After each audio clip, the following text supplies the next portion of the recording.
Rise and grind, folks. Guys, I'm on the way to another stop. I believe we replaced the expansion tank here a few years back. The expansion tank in the relief valve.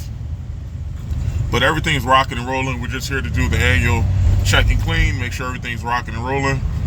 And guys, I'm back on Roosevelt. I'm almost there. I'll see y'all when I get inside. Peace. Alright guys,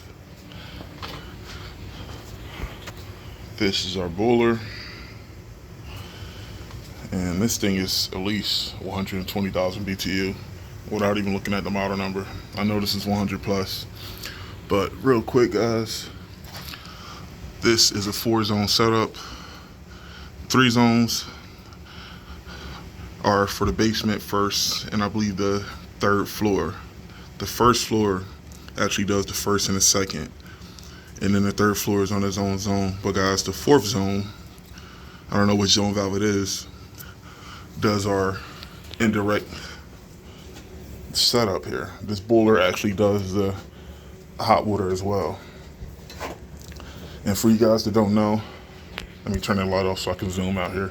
For you guys that don't know, there's 2 different ways you can have an indirect boiler.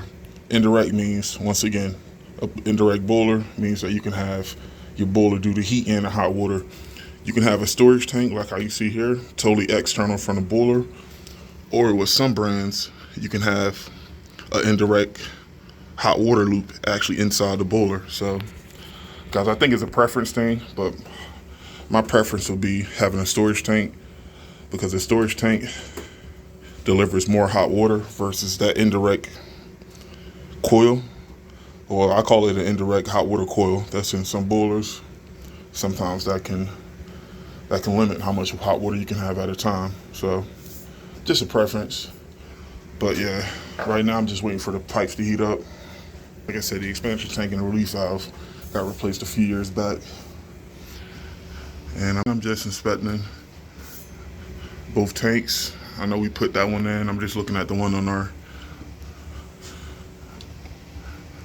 water heater here.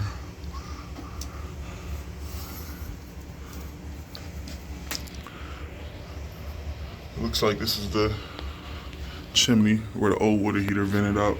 It looks like they forgot to put the cap on that.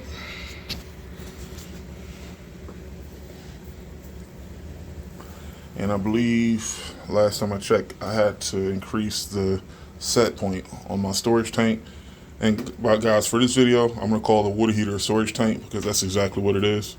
But the storage tank, I believe the limit switch was set to 1. It was actually set to 100 initially, and what the customer said, that they said a couple years back that the water was too cold, so I came here and I cranked it up to 120. Ideally, guys, this is very important with hot water. You don't want to increase the temperature too high, because that could cause scalding. So usually 120 would be the optimum temperature. You could go less, depends on, like I said, if 120 is hot for the customer, you can lower it. But the point is, sometimes you can lower it, but you definitely don't want to increase it too much, if that makes sense. And I know they have mixing valves and things of that nature that you can install, but for the most part, as long as your shutoff is, or as long as your set point is at 110 to 120, then like I said, that should be adequate for most homes, assuming that the water heater or the storage tank is big enough to deliver hot water to the house. So, but yeah. All right, guys, my pipes are starting to heat up here. All these zones are hot. And as you can see, that's our main circulator pump. And guys, I was telling you this a while back. Zone valves are cool, but I prefer return and supply circulators.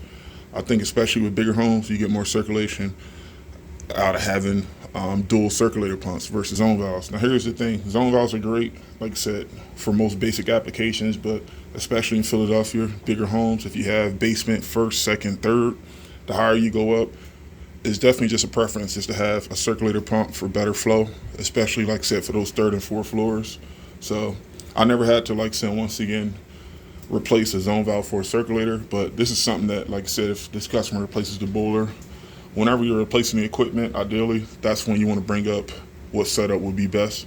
And most importantly, when you're choosing which application to use, whether it be a zone valve or a circulator, know how many zones the customer has. And two, make sure you know what zones are important. As far as if they don't care about the third and fourth floors, then hey, maybe zone valves can work. But it depends on the location, from basement to the highest level, meaning the highest zone, then you'll know exactly how to set it up. But yes, especially bigger zones, I'm talking 5+ zones, you see a lot more circulator pumps on the supply and return than you do zone valves. So, but yeah guys, what I'm gonna do, let me turn this off, and I gotta take my burners out and clean them. I'll see. All right guys, I got my burners out, and here's a good tip for something that you can definitely explain to customers. One thing you can't avoid with boilers, similar to what you can't avoid outside with condensers and heat pumps, guys, dust accumulation is normal on all boilers. I don't care, like I said, if it's steam, hot water. I'm talking gas, by the way, not oil. But with steam or hot water, guys, it's inevitable for dust to end up near the burners, because one thing you got to realize is the three things you need for combustion: you need fuel, you need heat, and you need oxygen. Forget about the fuel and the heat, but the oxygen aspect of it, consider this unit running. Oxygen is going to get drawn towards the flames. That's what the flames need. It basically pulls oxygen in from whatever area that it's around. But guys, one thing that's inside the air is dust. So consider it like this, guys. Like I said, if you have a gas furnace, gas boiler, whatever the case is, anything with gas burners, it's going to accumulate some type of dust or debris. So that's why it's best to inspect these and clean it before dust gets all in these burners. And this thing could probably knock out the pilot. So what I'm gonna do is, I already turned my pilot light off. I'm gonna clean what I can from underneath this boiler. And also guys, we replaced this pilot tube. I think the one she had before, I know it's a bunch of work done here, not previously, but I know the thermocouple was replaced, and also the pilot tube. The old pilot tube was a smaller one, so we went with the bigger one. But what I'm gonna do is, I got my big blue here. Once I put this back together and I turn the pilot on, I definitely want to leak check both ends of that pilot tube just to make sure we're okay. But yeah guys, let me get to it. I need both of my hands. I'm gonna clean and get all the dust and debris underneath this boiler, wipe the burners down, and I'm gonna leak check that pilot tube. I'll see you in a little bit. Guys, I got my burners clean, and just to power the big blue, I just lit my pilot.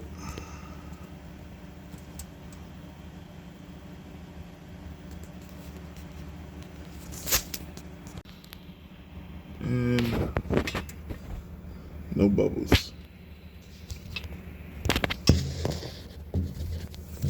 I don't know if I can hit this with the camera on it, but let me see there.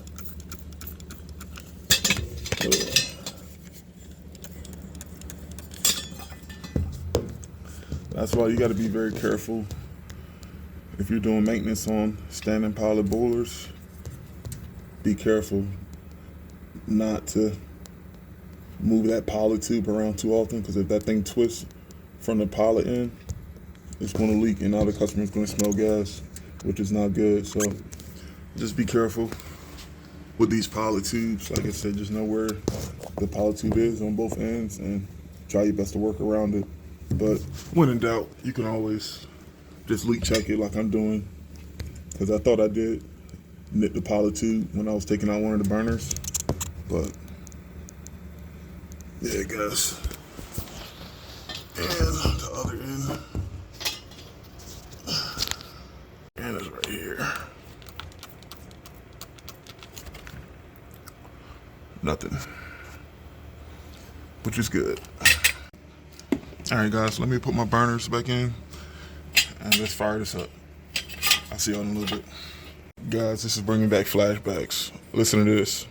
I remember this is back when I was probably a maintenance helper. I know I wasn't running calls or doing maintenances on my own yet, but my lead tech, he was showing me how to do boiler maintenance, how to take these burners out like what I have right now.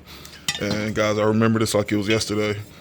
He showed me how to do a few, and I'm like, you know what, I got it. It's pretty simple. You put it on one end, put it on the other, plug and play. But I didn't pay attention to the grooves on the top of these burners, and it was about like 5 or 6 of them.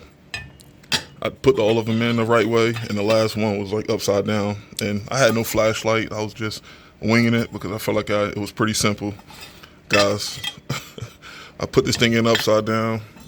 He started the boiler, and as soon as the burners ignited, we actually had flames shooting out the boiler. And I was like, holy crap, hold on, turn it off. And guys, that's how I knew about the orientations. So, like I said, guys, it may sound ABC, it may sound stupid, but like I said, guys, I made a bunch of mistakes, and I'm glad I'm here to talk about them, guys. No shame in my game. But yeah, guys, make sure if you're putting these burners in, make sure the grooves are facing up. Not sure if you can see them, but yeah. That was a real funny day. Scared the shit out of me because I never seen that much fire come out of a boiler before. And my lead tech, he definitely got a good laugh out of it. Seeing me kind of like not see that much fire come out of a boiler. But yeah, guys, that's how experience works. You're not going to get the experience from talking about it. Sometimes you got to do it. But guys, I need both my hands. Let me put this last burner on and let's fire this up. And also, I got to put my rollout switch. I got to connect the 2 wires on my rollout. But let me connect this, and I'll see you in a little bit. All right, guys. I've got our rollout switch put in. We got the door back on. And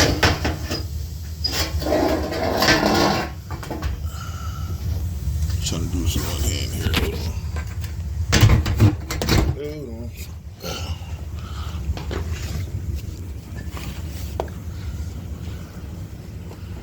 And yeah, I believe all 3 zones upstairs are on. And of course that 4th one we don't care about, that's the hot water. And they said that hot water, everything was working fine. And yeah, that's all there is to it, guys. And that's just the zone panel. And guys, what's cool about that particular Honeywell zone panel is that you can have this thing set up to priority zone. So what that means in a nutshell, guys, remember we have 4 zones here. If you switch that zone board to priority and you hook a zone up to priority zone, what that means is that that particular zone has to satisfy first before the rest of the zones can heat up. And guys, the priority in this scenario would be the hot water. What that means, if there's a demand for hot water, this boiler will turn on first to satisfy the water heater temperature before heating up the house. But like I said, guys, it's not going to be a scenario in which the customer will freeze due to them needing hot water. Keep in mind, if the limit switch is set high enough, this boiler is going to turn on regardless to preheat the temperature of the water heater. So, and I say water heater, storage tank, whatever, but this boiler is going to turn on to preheat the storage tank up to whatever the set point is on that limit switch.